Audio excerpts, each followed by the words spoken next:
get comfortable with being uncomfortable. Yes, and just like kind of like it's honestly kind of painful. But I think if you can just reframe like what stress is or like what discomfort is, and like almost treat it like it's the bridge to getting to whatever you want, or it's just like life is hard. Like even if you aren't running a business, like every part of it, like even if you don't have kids, like there's just hard parts to life. Absolutely. And I think no matter you're married, what. Yeah, God knows that's hard. Relationships, Right. You can avoid discomfort anywhere, just like you can avoid discomfort in business. So I would say for business, like it's a different kind of discomfort. People are kind of used to like, oh, this person doesn't like me, or I didn't get this job, or like there's like more common discomforts that are like status quo. And I think with business, the things that are stressful and hard, like managing money, having enough cash flow, taking risks when you have a family or when you don't have the money, like those things are just a different type of uncomfortable that you kind of need to run a company. To navigate. Spotlights on, the moment's here. Voices of change, rising clear, leading with heart, fearless and bright, purpose and passion, light in the night. From the boardroom to the block, moving mountains, breaking locks with Taji, Sherry, we rise. Real talk, real life, real highs. So step in the light while leaders grow. This is Leaders in the Spotlight. Welcome to the show. Welcome to another episode of Leaders in the Spotlight, where we share the highs, lows, and plot twists in leadership. I am Taiji Charity, your host. I am so excited about today's guest, who I had the honor of being a panelist alongside her for the Beyond the Spotlight Women Uplifting and Transforming the Industry. It was a networking event presented by Cast and Crew and First Entertainment Credit Union during, I think it was Women's History Month. Her name is Marsha Smith. Marsha is the founder and CEO of Minibop, transforming early childhood education through music. With a background in music management from, guess where, y'all? Berklee College of Music. She built Minibop to bridge the gap in creative arts, providing young children with high quality music, and God knows they need it. It's not only high quality music, but also experiences, and equipping them with early childhood educators with the tools to integrate music into learning. Y'all know that's very important. As the entrepreneur and the mother she is, Marsha has navigated the challenges of building a business while advocating for music as an essential part of early education. Through Minibop, she is reshaping the industry and empowering the next generation. So Marsha, welcome to the show. Thank you for having me. Girl, I'm so happy what to have an you. intro. I am like, is she talking about me? Talking about you. It's all about you. Yes. I'm so excited to have you. It was such a pleasure being next to you and a panelist we did during Women's History Month and learning about Minibop. So just can you share with us the mission of Minibop, and how long has it been since you launched this organization? Yeah. I think you summarized it so well. I mean, the mission is to bring quality musical learning to all young children everywhere. It's really unfortunate that, one, music gets cut at all, but two, that it kind of, there's this like layer of children who might not have the means, or their schools don't have the means, so they don't get music, and then it becomes that issue of just your economic status dictating how much quality learning you get. And exposure you get, and experiences you get. What was the inspiration behind it? I mean, music, I guess when I was younger, music just changed my life, and I felt like, you're young and everyone kind of feels like, oh, no one gets me, or, understands me. And I definitely had that time in my life, and just always being able to find a song or a feeling or, it's just something that connects with like what my emotions were in that time. just felt like so special. And I've always been a curious person. So just learning like how music worked, it just, I felt like I was able to get into something that I enjoyed doing, but it also at the same time made me smarter, I guess. You know, there's so much to music that goes unseen, and you get this really beautiful package, I guess, at the end of songs and instrumentalists and all these different types of things. But just being able to get all these different pieces and put them together and make something like magical harmony, you know, it just always inspired me. And I love being around musicians. And are you a musician? I am a musician. I feel I'm always hesitant to say it because like, you know, I'm over here telling every preschool teacher like, you are musical, and I'm me myself. But yeah, I am a musician. Really? Do you play an instrument or do you sing? In what capacity? Sing. I was in an a cappella group for like 5 years. I grew up in musical theater, choir, and play the piano. So nice. Yeah, I could, you know, I used to like arrange our songs for our a cappella group, and I love it's a lot of fun. Wow, that's amazing. First of all, do you come from a family of musicians? I actually don't. Like really? my mom loves to sing, and my dad, had his taste in music, but I remember like my mom specifically, you know, we grew up in church, and I like would lead the youth choir, and and my mom, she was like that person in the audience, in the what would you call it? Not the audience, or I guess it's the audience, but in the audience. Congregation, that's what I was thinking of. Yeah. She was the one in the congregation that was just like singing at the top of her lungs. And I would know, she was like, oh, I like your mama. That's my kind of girl. You're a little behind the beat, but like, that's all right. Doesn't, She said make a joyful noise. Exactly. That's all that matters. You already know. So yeah, I mean, I think I come from a family of like risk takers. Yeah. Both of my parents, my mom came from Haiti, my dad came from Ethiopia. He went to school in Chicago. My mom came from Haiti, moved from New York to Boston, bought a house, like just literally changed the course of her life, from like growing up in the actual like jungle.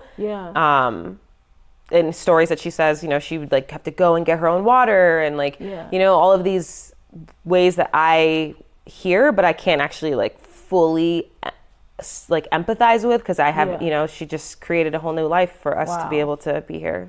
I love that. And you said the magic word, risk takers.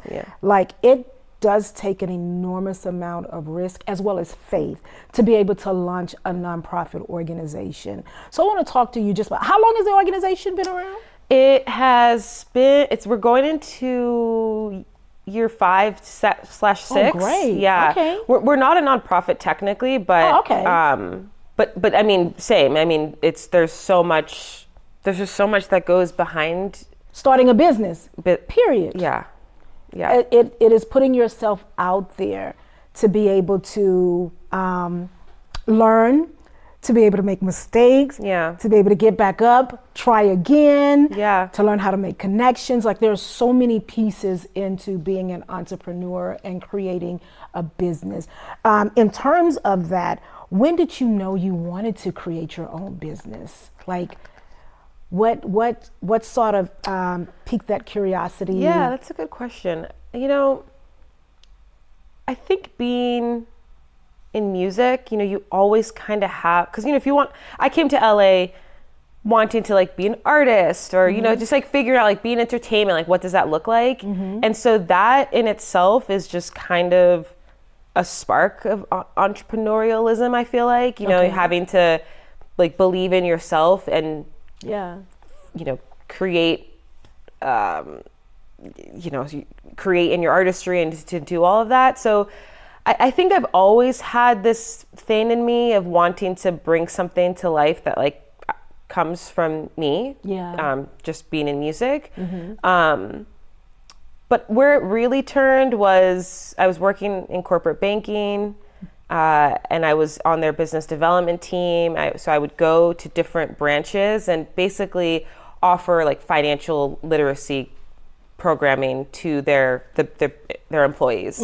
So it was very much sales, marketing type of role, and that was for me to have a job and to make income while I try to do this music thing. Yeah, exactly. I was like managing artists and just trying to figure out what I was going to do in music, and had this job. And so I think doing that at the same time, I learned like how a corporate company actually operates. Like I had never really worked in corporate. I worked in like retail and then obviously just doing like more like gig type of work. So I learned kind of like how a company really operates. And then being in music and managing artists, you learn kind of another side of what running your own kind of business would be like it's kind of like a more creative version of it. And so I got let go from my corporate job, and that just kind of put me on this journey of like, well, what am I actually going to do? Like because I was definitely starting to get like, okay, so I got a work phone. I get, I travel to different locations, so I get time in my car to listen to music. So it was remote. So it was hard to, it definitely would have been hard for me to just be like, okay, I'm not doing this anymore. To walk away from it. So being forced to figure out like, what's the new job, or like, how am I going to make income? Like, what is this going to, you don't think you're going to be let go, but God helps us. He closed the door for us sometimes when we're not able to walk out the door. Absolutely. That door is shut. He bam. Yes, he does. He slams it. He don't close it. You slam that door, and it's okay. Thank you. Thank you. So, who are some of the artists that you manage, and do you still have those relationships? Do you still manage artists? Yeah. Oh my gosh. I managed an artist named Latasha for like 3 years, 2.5 years.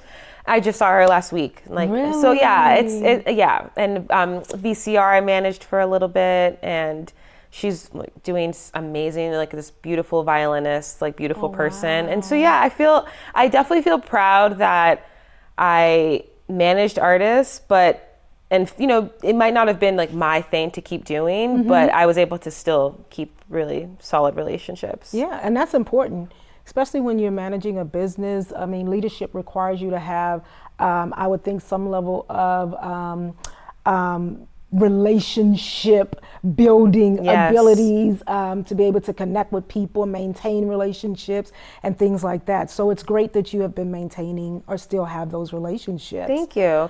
Yeah, I feel like that's probably I have to force myself to really think about like, well, what am I good at? Like, what are my skills? Because you can get trapped in this entrepreneur world where you're like, you're a little good at everything, but you're like, wait, what do I, like, what's my superpower? Like, what actually makes me me? And or if you're like me, you can't think of anything. I'm like, what am I good at? But yeah. Seriously. Yeah. But I feel like over time I've learned that, I think I am, one of my superpowers is being empathetic and being able to like see people for like who they are and like where they are in their lives, and like build relationships. And I feel like I'm trying to really curate that at Minibop too. So like everyone feels like they're working towards something meaningful, and like I always expect for them to put their best foot forward, and because we're literally changing children's lives. Like they're that age range 0 to 5, it can be taken for granted, if you're like, oh, I'm just singing Wheels on the Bus, or I'm just singing the ABC song, or I'm just like practicing a beat. Like all those things can kind of be taken for granted, I feel like, but they're literally the foundation of learning. And so I just try to empower my team to know that the work that they're doing is really meaningful, but also that at the end of the day, like this is a part of their life, and like they're a full person. They should enjoy all the other parts of their life. And I think that has really meant a lot. And like we've really built this kind of like core foundational team that like enjoys being there. And so tell me, how does the program work? So how do you connect with kids at what age, and what exactly do you offer the kids? So we started off as a brick and mortar space, and that we still have in Glassell Park. It's like right next to Highland Park in LA. Yeah, and so We were doing classes with parents and toddlers and like that 0 to 4 range. And, after like the first few sets of families had gone through classes, they were kind of like, oh, well, can we do kind of the next stage? Like now they're 3 or now they're 4. So like, what else can we do next for them in music? And so, or they'd go to preschool. So we started getting introduced to preschools, and quickly realized that being able to go in and do preschool programs was not just a need, but a possibility. Yeah. And then we started doing preschool programs, and like we've been with some of our preschools now for like over 3 years. Oh, that's weekly amazing. programs. Yeah. That's amazing. And so our sweet spot has been that 0 to 6 range, baby, through like TK, and bringing music programs into their schools. Okay. And so, and most recently we just got approved to be on the arts bench for LAUSD. Oh, congratulations. Yeah, it's really exciting. So we're just starting to connect with schools and to do their programming. So right now we're primarily preschool, but we are moving into K through 5, and our program's accredited by WASC, and we're approved for wonderful. through 5th grade, through 6th grade. That is amazing. That's it. It's basically full music programs for schools. So they're learning instruments, they're learning songs, they're learning all of sort of the basic. It's very foundational. So they're in preschool they're learning like core music concepts like beat, tempo, rhythm. As they get a little bit older, they learn about different instruments, how they work. But what's special about our program is that we incorporate core learning skills too. So that's great. Even if we're teaching them about a guitar, we might be showing them how the strings vibrate to make the sound, and when you have a smaller key on a xylophone, it's a higher note. We're trying to teach like the science behind it. Music is literally math, so they're learning early math skills with patterns and sequencing.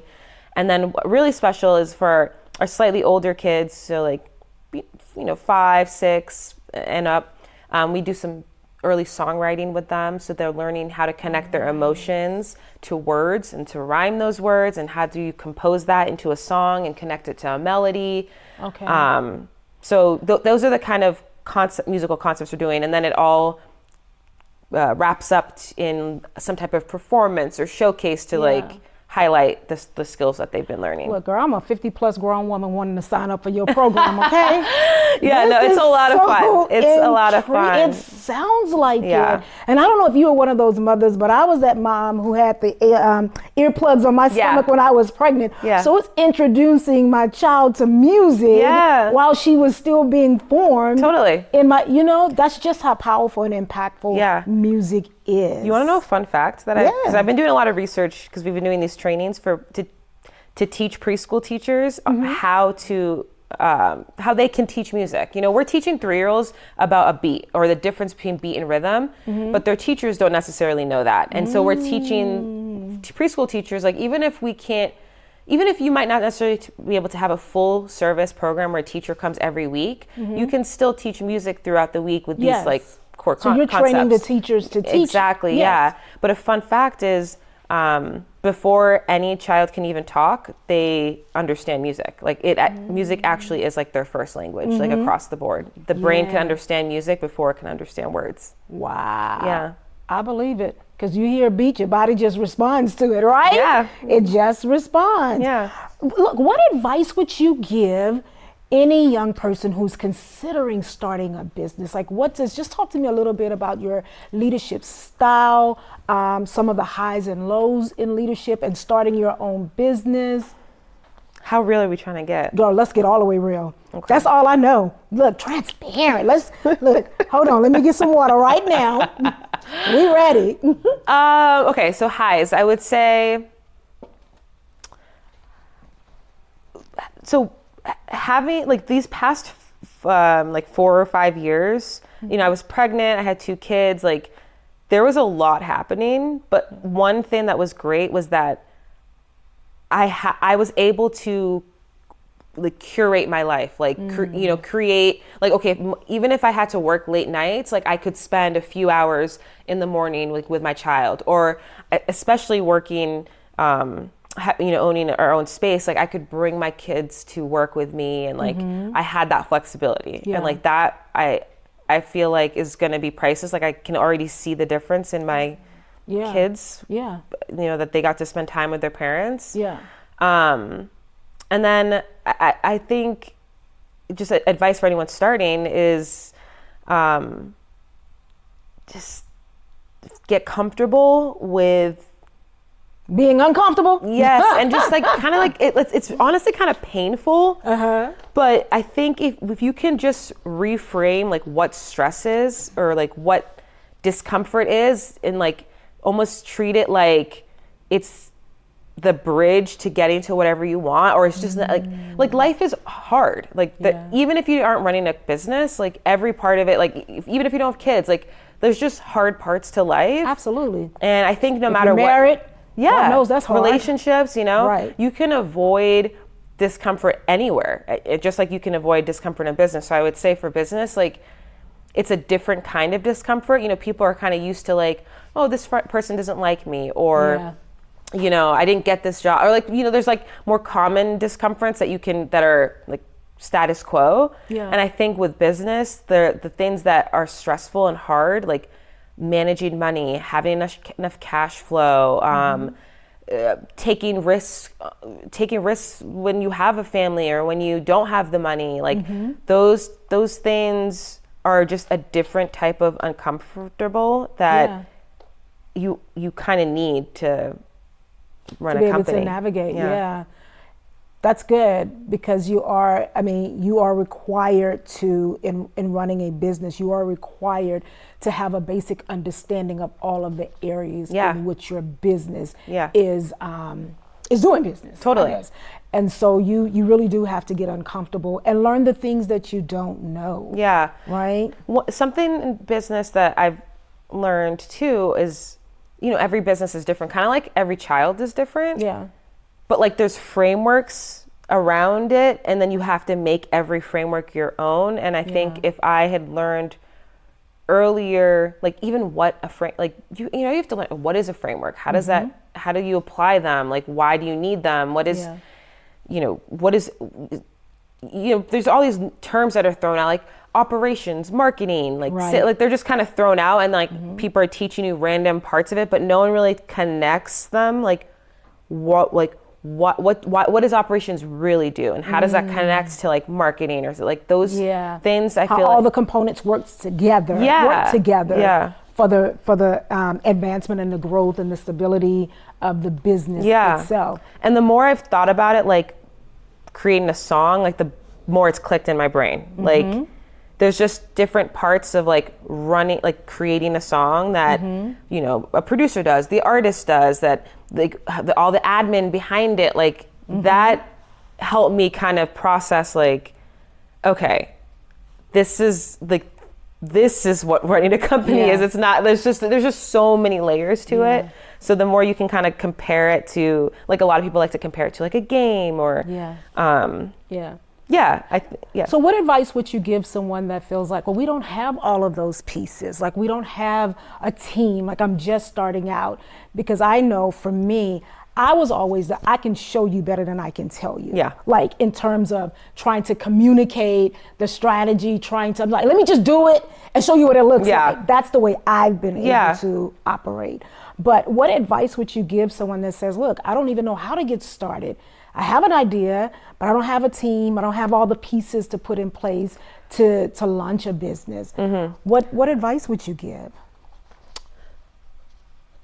I think the best skill that you can learn, I probably should have said this with the last question, but I think the best skill that you can learn is being resourceful. That's because it's way harder for sure, but like especially, everyone always says, okay, being a female business, like to get to $1 million a year is like whatever small percentage, and then layer on like being a Black female, like it's going to be this much percentage, or like or having a business, regardless of how much you make, that stays open past 5 years is like going to be this hard to do or that hard to do. So like you hear all these stats of how hard it is and how but there are people and organizations out there, you know, that give you, like, that teach you, that give you the resources. And like, if you're willing to be resourceful, put in like the homework, put in the time to learn and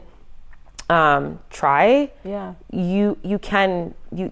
it's there. That's like, great advice. Yeah. Because YouTube University have a class on any and everything you can think about for sure wanting to do. The only reason why I know how to do anything is because of that. And then even more so, like, there's like the SBDC. Yeah. I went through a program called LEAF, and if I didn't like go through that, I wouldn't have met the person now that is like basically like our fractional CFO, who's like helps me put together P&Ls and all these things, like, and it's literally free. That's good. I think the Small Business Administration also have the SBA like is the one that funds like SBDC and like weekly. Yeah, that's good. Being resourceful. I love that. Yeah. So how big is your team? We have it's like about 20 right now, but like the majority of our team are like our part-time teachers that go out and do our classes and programming. So yeah, I mean, we have marketing right now, operations. Oh, that's great.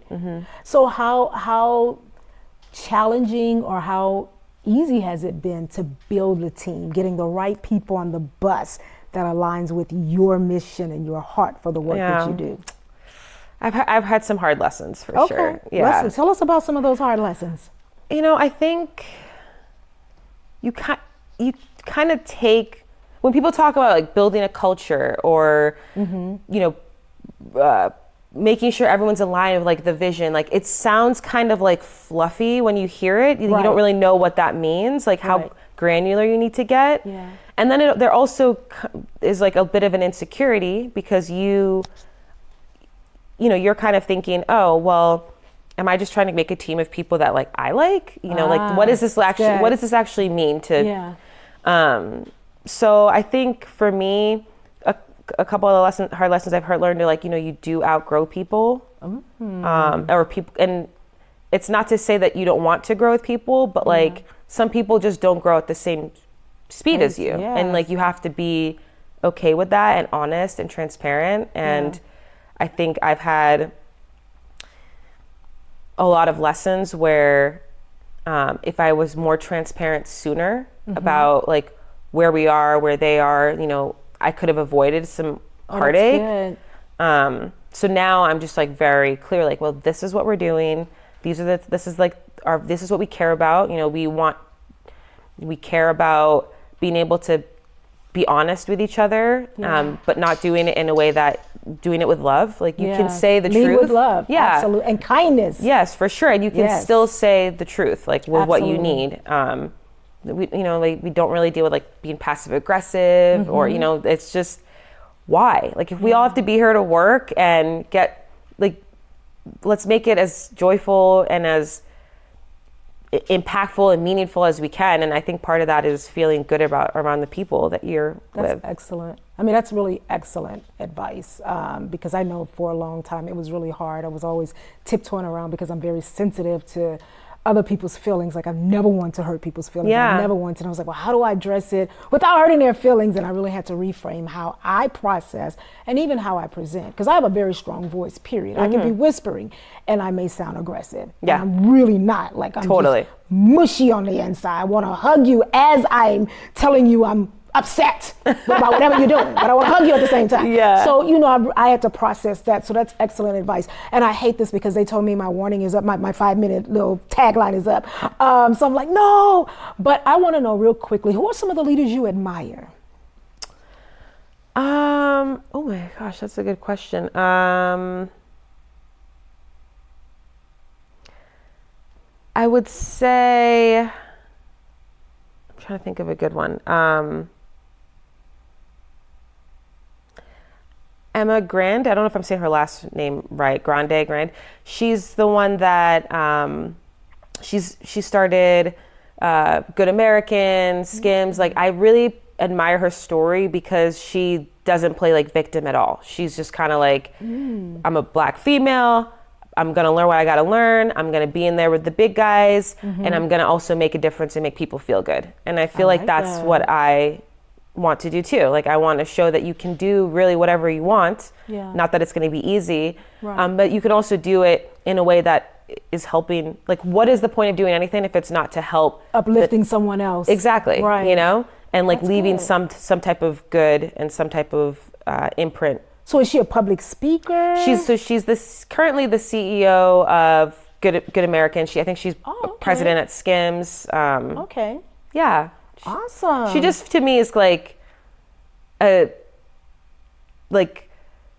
keeps it real. Yeah. Has big dreams, has big goals, doesn't let anything stop her, but also is like a mom and a friend, and like she just seems like a full person that is confident and Good. wants to make a difference. Thank you. We're going to have to look her up. I love Yeah. learning about other leaders that are out really making a difference in the community. So thank you for that. Yeah. How can we find information on Minibop? Like, where do we go? Where do our listeners and viewers go to find out information about your organization or your company? Thank you. Yes. I would say minibopmusic.com, and then follow us. Like we're kind of fun on TikTok and Instagram. Okay. You know, we show some personality, and everything is just Minibop music. Good. I love that. And look, in this digital social media world, you have to have fun content. Our young people are pushing us to do more fun content. They have me doing all sorts of stuff on these media platforms now. I'm like, y'all know I'm shy. Oh my God. God. Stop it, Ms. Yeah. Taiji. But I'm learning that lesson too, especially with like this AI world we're in. You know, it's like arts now is hopefully everyone's going to realize is like that much more. It's always been important, but you can't like just press a button and like fabricate real art. You know, like that actually touches not just the person doing the art, but like someone. Yeah, you can't. You know, can't so replace that. You can't. No, absolutely.